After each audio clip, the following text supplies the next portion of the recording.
Fala galera, você que está ligado aqui no canal Liga da Física, eu sou o professor Michael Loureiro e estou trazendo para você hoje a aula de mecânica. Vamos falar sobre as leis de Newton e posteriormente nas suas aplicações. Então, quer saber mais? Vem com a gente aqui na Liga da Física.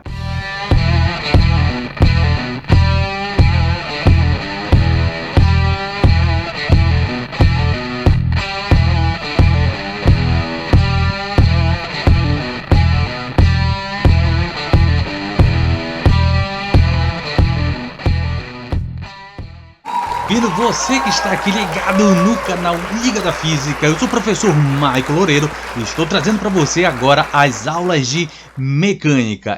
Galera, vamos estudar agora a parte da mecânica, que vem ser a parte da física, que vai estudar a parte dos movimentos. Mas caso você fique na dúvida quando se fala na ideia da palavra mecânica, aqui nós vamos estar justamente nos referindo àquele momento que o corpo pode estar em movimento ou pode estar no estado de repouso e também os efeitos e as causas que podem levar esse movimento ou esse repouso. Beleza, galera? Então bora fazer o seguinte, vamos seguir comigo aqui no estudo e vamos entender uma coisa, a mecânica, como é que ela é dividida, Michael, para a gente poder estudar bem direitinho. Bom, galera, para a gente poder aqui quantizar como vai ser o nosso estudo, é lembrar que a mecânica ela é dividida em cinemática, dinâmica, estática, hidrostática e hidrodinâmica, exatamente. E vamos lembrar o seguinte, galera, cinemática é a parte da física que estuda os movimentos sem levar em consideração as causas deste movimento, galera. Então, neste caso, a única coisa que a gente vai querer saber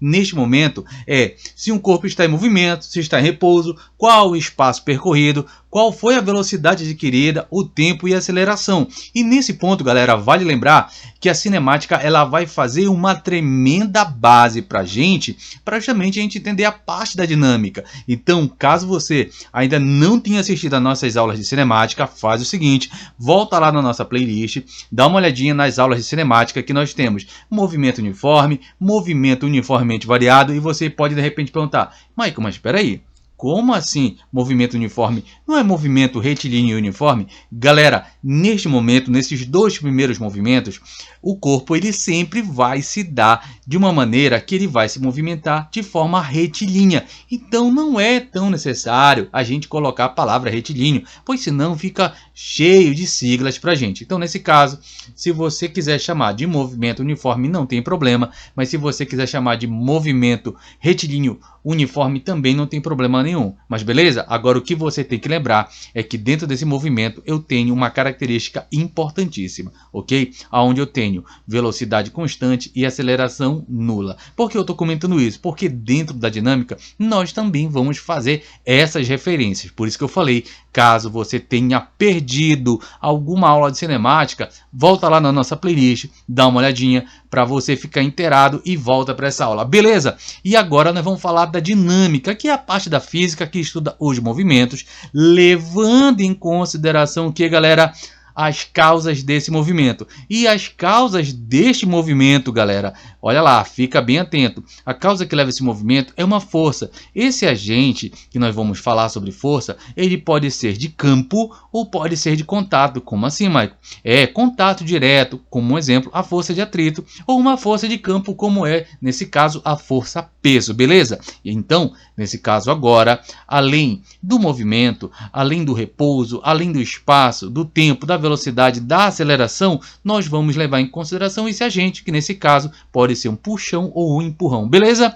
Bom, quando a gente falar na parte da estática, galera, nós vamos estar falando propriamente do corpo no estado de repouso. Então, nesse caso, a força resultante ou o somatório das forças que vão atuar sobre um corpo, isso vai tender a quanto? A zero, beleza? E aí nós vamos ensinar uns truques matemáticos que você pode fazer com que uma conta dentro da parte da estática ela seja feita com maior agilidade, beleza? Bom, falando na hidroestática, galera, aí nós temos a hidroestática muito, mas muito presente no nosso dia a dia, com elevadores hidráulicos, pressão atmosférica, nós temos o empuxo, ou seja, nós temos um infinito leque, na verdade, de exemplos que nós podemos dar sobre a hidrostática. E a hidrodinâmica a mesma coisa. A diferença é que na hidrostática nós vamos trabalhar com um fluido num estado de repouso.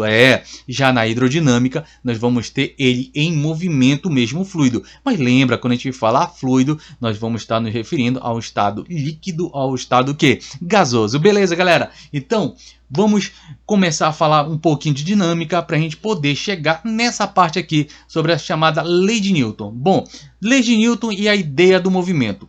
Nesse caso, a primeira lei de Newton, inércia, ela é baseada e enunciada, na verdade, por Galileu, embora Galileu não tenha realmente chegado a um conceito de inércia, galera. Bom, é que, em ausência de forças externas, um objeto em repouso, ele permanece em repouso, e um objeto em movimento, ele permanece em movimento, ficando em movimento retilíneo e com velocidade constante. Isso quer dizer o quê? Sem aceleração. E esta propriedade que o corpo que resiste à mudança chama-se de inércia, e a medida da inércia de um corpo é o seu momento. Então, Newton, nesse caso, definiu o momento de um objeto como sendo proporcional à sua velocidade, a constante de proporcionalidade, que é a sua propriedade que resiste à mudança e é a sua massa. Aí tu pode perguntar, Michael, mas olha só, ficou um pouquinho rebuscado, não é verdade? Bom, galera, é que nesse momento, quando a gente fala em razão de Galileu, ele justamente dá esse pontapé inicial em razão dos movimentos. Vale lembrar que Galileu era matemático, mas para muitos é considerado o primeiro físico experimental. Por ter até aquele momento histórico, o que acontece? Tudo que se tinha da ideia de física, tudo que se tinha da ideia de ciências, era somente algo que era proposto, nunca testado. E Galileu começou a tentar experimentar e contestar muitas coisas, experiências que não foram feitas. Tipo, por que um objeto, quando cai da mesma altura, por que a ideia de que o mais pesado não vai chegar primeiro ao solo, chegam automaticamente quase ao mesmo tempo ao chão? Bom, isso aí foi uma experiência de Galileu em cima da Torre de Pisa, onde ele convida várias pessoas para verificar. Alguns estudiosos até contam que se Galileu tivesse desenvolvido um pouquinho mais, na verdade ele que teria, dado a primeiro enunciado de inércia. Só que neste momento ele deixa, na verdade, um bom legado para Newton, e é justamente por isso que Newton diz que se ele conseguiu enxergar tão longe é porque ele estava sobre o ombro de gigante. Bom, para os historiadores, isso aí vem parafrasear que ele estava justamente apoiado nos estudos de quê? De Galileu. E para a gente poder entender então que a ideia de inércia é que se um corpo está em movimento, ele deve permanecer em movimento, ou se estiver em repouso, deve permanecer em repouso, começa justamente com os experimentos de Galileu. Beleza, galera?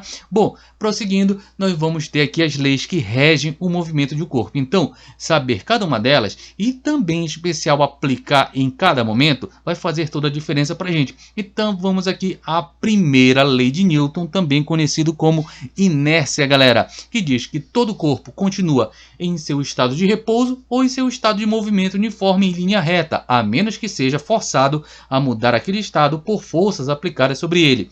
Isso quer dizer o que, galera?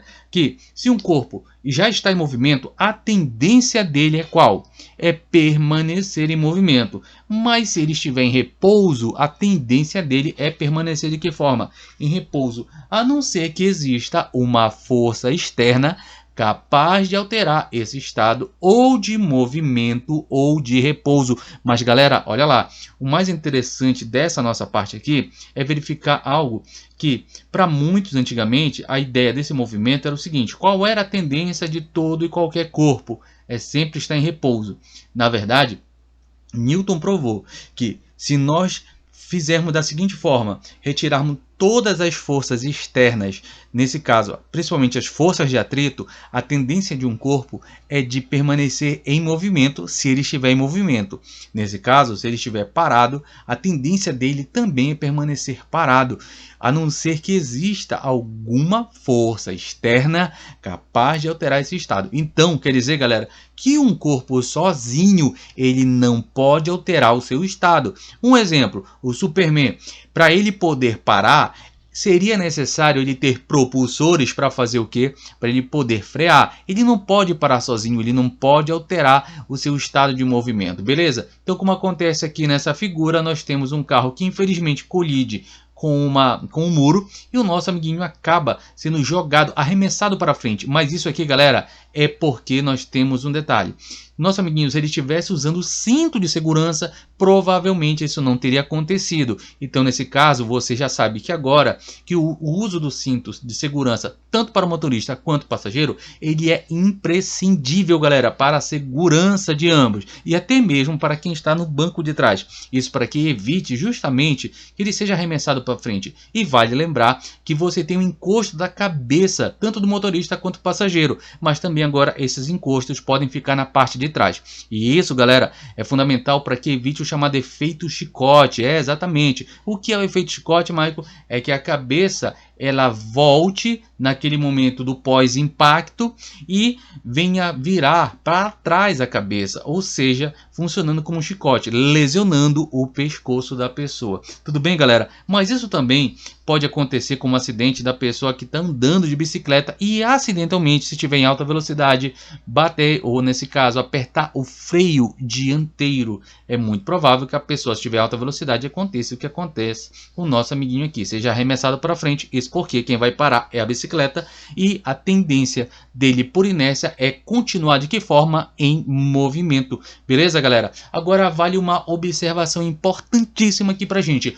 A inércia ela mede a quantidade de massa do corpo, mas olha, não confunda, não estamos dizendo que a inércia é massa, mas apenas que ela informe a quantidade de massa do corpo.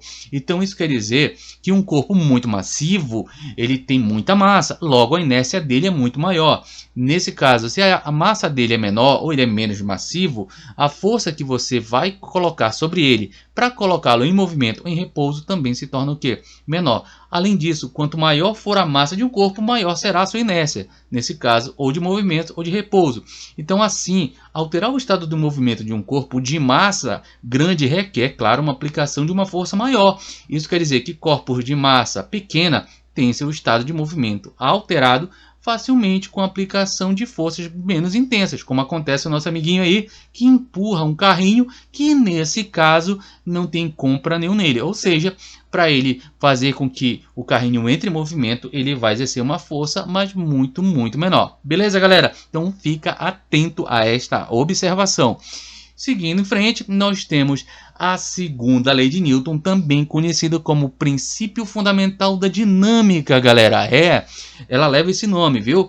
E diz que a segunda lei de Newton, também conhecida como lei da superposição das forças ou como princípio fundamental da dinâmica, que pode ser traduzido de forma original da seguinte forma. Abre aspas, a mudança de movimento é proporcional à força motora imprimida e é produzida na direção da linha reta ao qual aquela força é aplicada. Galera, isso quer dizer o seguinte, que quando você coloca um corpo em movimento, você aplica sobre ele uma força. Nesse caso, se essa força for horizontal, esse corpo vai se deslocar de maneira horizontal. Se for vertical, ele vai também se movimentar de forma o quê? Vertical. E vale lembrar, galera, que aqui nesse caso nós podemos calcular essa quantidade de força que você vai aplicar sobre um corpo utilizando a equação que nós temos. Força é igual a m vezes a. Nesse caso, o que é que nós temos aqui, galera? Nós temos que m é massa e ele tem que estar na unidade quilograma. A é a nossa aceleração e a unidade que nós vamos utilizar aqui é Newton, galera.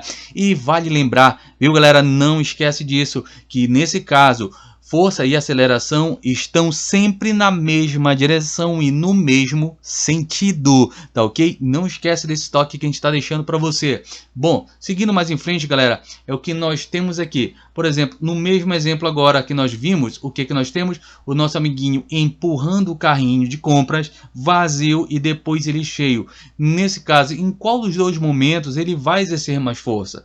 Bom, se você falou que ele vai exercer mais força com o carrinho cheio, parabéns, galera. Por quê? Porque nós vimos agora há pouco que neste caso, esse carrinho, por ter uma quantidade maior de massa, ele tem uma quantidade de inércia o quê? Maior. Então, se ele tem uma quantidade de inércia maior, eu vou ter que fazer uma força também na mesma proporção. Uma vez que força é proporcional à massa. Isso quer dizer o quê, galera?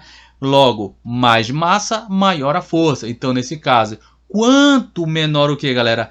quanto menor a massa, menor é a força. E vale lembrar que quando a gente está se referindo à massa, a gente está também dizendo aqui da inércia desse corpo. Aí, galera, não esquece, nós comentamos isso agora há pouco, que a inércia, ela mede o quê?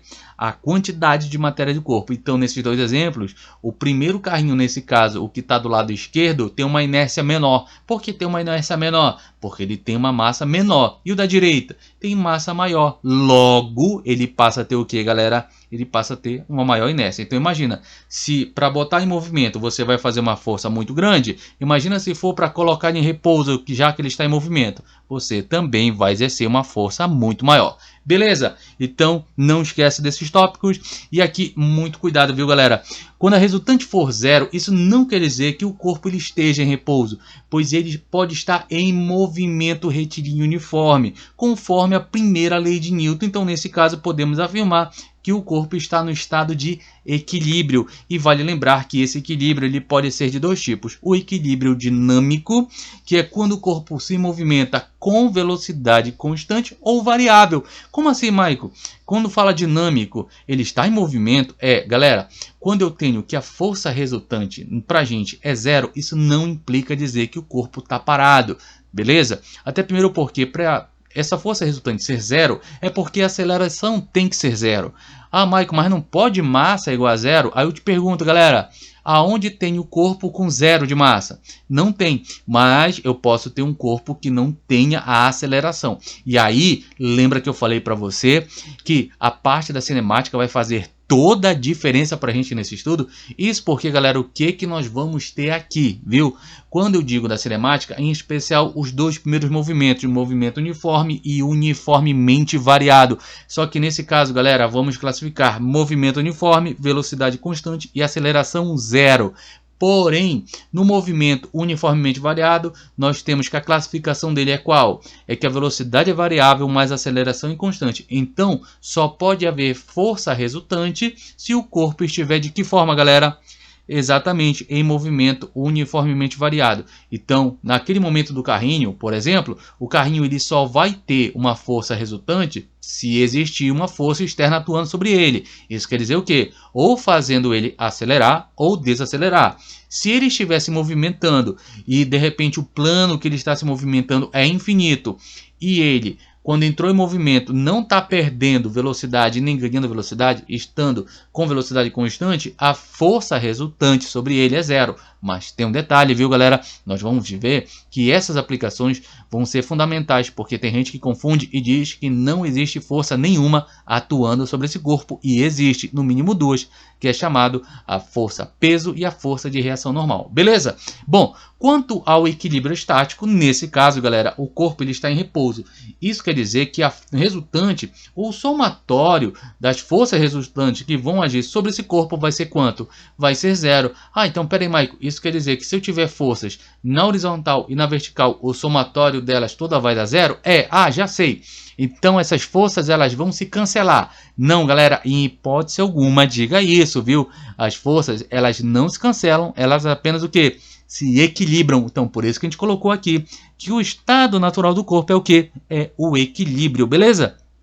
Então, não esquece que eu tenho dois tipos de equilíbrio, o equilíbrio dinâmico e o equilíbrio estático. No equilíbrio dinâmico, o corpo se movimenta ou com velocidade constante ou com velocidade o quê? Variável. Nesse caso, o equilíbrio estático, o corpo ele está no estado de quê? De repouso, devido que o somatório das forças desse corpo tenderem a quanto? Tenderem a zero, beleza? Bom, agora tem um detalhe. Essas forças que nós vamos trabalhar, elas são grandezas vetoriais. E que são grandezas vetoriais, Michael? Ela tem direção, sentido e intensidade. Espera aí. Quer dizer que as forças, todas as grandezas físicas que são vetoriais, elas têm direção, sentido e intensidade? Exatamente. Bora fazer rapidinho o negócio? Vamos listar algumas que precisam de direção e sentido? Por exemplo, a força. Força, todas as forças que você vai ver aqui dentro das nossas aulas, elas são o que, galera? Elas são grandezas vetoriais, têm direção, sentido e intensidade. Mas tem aquelas que não precisam de direção e nem sentido. Mas a intensidade, que nesse caso é o valor numérico acompanhado da sua unidade, tem que ter, faz toda a diferença. Olha um exemplo, tempo. Vamos colocar assim que você me perguntou as horas e de repente eu falei para você, são 3 horas e 15 minutos. Bom, quando eu falei isso, eu falei 3 horas, ou seja, um numeral acompanhado de quê? De uma unidade de tempo, mais quando eu falei 15 minutos, de novo, mais uma unidade de tempo acompanhado de um numeral. Só que nesse caso, galera, percebe que eu não precisei falar direita, esquerda, para cima ou para baixo, horizontal ou vertical. Então, as grandezas que não precisam de direção e sentido, elas não são vetoriais, elas são chamadas de grandezas escalares, beleza? Então, a partir de agora, toda vez que a gente for trabalhar com a parte de vetores, nós vamos simbolizar por uma seta. E essa setinha vai indicar direção, sentido e intensidade para a gente. E nesse caso, nós temos uma observação importante. Quanto maior o vetor, maior a sua intensidade. É exatamente, olha, vamos observar esses dois vetores aqui, o de cima e o de baixo.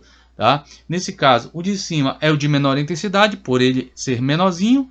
E, claro, o de baixo, por ser maior, ele tem a sua maior o quê? Maior intensidade, beleza? Então, cuidado com isso também, tá? Quando você tiver esses vetores pequenos ou grandes, isso indica a sua intensidade, nesse caso, o valor numérico. Aí você pode me perguntar, Michael, mas tem algum tamanho para dizer quanto está valendo em Newton? Não, galera, isso é só para dizer quem tem a maior intensidade ou magnitude, beleza? Bom, um outro detalhe é que quando a gente fala nos vetores, nós temos as operações com vetores muito trabalhadas dentro da dinâmica, galera. Como assim? Bora fazer o seguinte, bora dar uma olhadinha aqui. Eu tenho uma pequena esfera, um corpo qualquer. Nesse caso, eu tenho esse vetor que eu vou chamar de vetor força 1 atuando sobre o corpo. De que forma, galera? Ele está, nesse caso, horizontal e para a direita. E nesse caso, eu vou ter um segundo vetor também de maneira horizontal e para a direita, que eu vou chamar de F2. Nesse caso, galera, quando eu tiver dois vetores na mesma direção e no mesmo sentido, nós podemos fazer algo muito simples, que é fazer o quê? Somá-los. Nesse caso, por que a gente vai somar? Porque eu vou ter uma resultante do trabalho que eles vão estar fazendo sobre esse corpo. Nesse caso, vamos colocar puxando o corpo para onde? Para a direita. E nesse caso, a força resultante, ela será muito simples. Essa força resultante é o somatório de F1 mais F2. Então, para a gente, toda vez que você tiver vetores na mesma direção e no mesmo sentido, é só você fazer a soma de cada um deles. Beleza, galera? Então, mas o que acontece se eu tenho segundo corpo? Eu tenho o vetor de novo dessa forma, de que forma aqui, galera? Horizontal. Nesse caso, para a esquerda, que eu vou chamar de F1. E o mesmo vetor maior, que a gente vai chamar de F2. Nesse caso, horizontal e para a direita. Agora eu vejo que eles estão na mesma direção e sentidos o quê? Opostos. Então, nesse caso, a força resultante entre eles será F2 menos F1. Mas, galera, vale lembrar aqui que a gente sempre vai pegar, viu, galera, a maior força e subtrair da menor, beleza? Porque a gente quer ver para que lado esse corpo ele vai poder se movimentar. Aí você pode perguntar, Michael, é só esse tipo de operação de vetores que nós temos? Não, nós vamos ver a próxima operação com vetores, no qual eu vou ter um vetor agora, olha só, galera, na direção vertical, que a gente vai chamar de F1, e o outro, o F2, que a gente vai estar na direção que, galera, horizontal. Agora você vê o seguinte, para onde essa esfera iria se deslocar, né? Para cima ou para baixo, se eles estão puxando na mesma direção, com a mesma intensidade, só que em sentidos opostos, né? Nesse caso, um horizontal e outro vertical, nós teríamos a sua resultante neste ponto na diagonal, como se fosse a união, fechando como se fosse um compasso entre F1 e F2, galera. E aí nós teríamos a nossa força resultante, que nesse caso nós vamos utilizar aqui, olha, que FR ao quadrado, nesse caso a força resultante ao quadrado é igual ao somatório das forças F1 e F2 também elevado ao quadrado. Então aqui você tem, ó, uma equação matemática direta para você também encontrar, tudo bem? Galera, um outro detalhezinho é que nós podemos ter não tão somente força 1 e força F2, ou F3, F4, F5, eles de repente formando um ângulo de 90 graus. Nós podemos ter ele formando ângulos, nesse caso que podem ser maiores que 90, sabe? Ou até menores. Então, nesse caso, como nesse desenho que nós temos aqui embaixo, olha lá, eu tenho o vetor F1, tenho o vetor F2. E que esse vetor escuro em especial que eu coloquei aqui? É porque entre F1 e F2 vai existir um ângulo entre eles. Então, nesse caso, nós vamos utilizar a regra do paralelogramo.